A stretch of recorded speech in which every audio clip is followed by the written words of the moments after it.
Hey guys, Coach here. So I'm gonna have to call BS on that first one.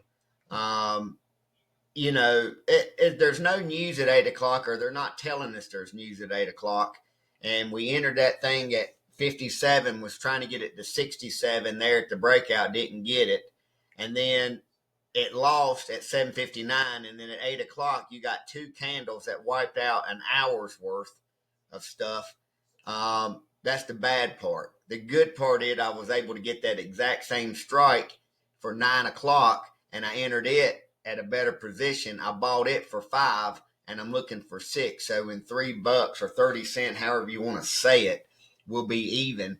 But again, watch it because it might bounce there again. We you can't.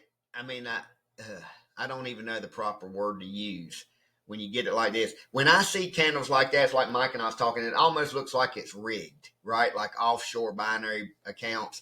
It's not rigged, but it sure does look like it. That all of a sudden you got all of that volume, 286, and then look at this one right beside of it, 211. It's something happens. I'm not real sure.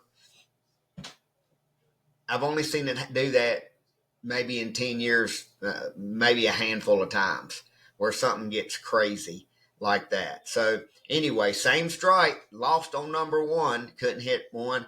And now watch this one. So you need about 30 cents and you'll be even. And we'll see if we can stay out the top of that channel. So we're basically doing the same trade again. We're in about the same position. And again, I don't love being up there like that, trying to push that blue line up.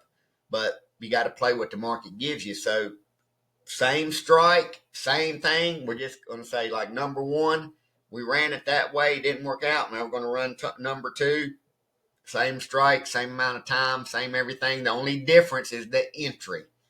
Oh, excuse me. Only difference is the entry.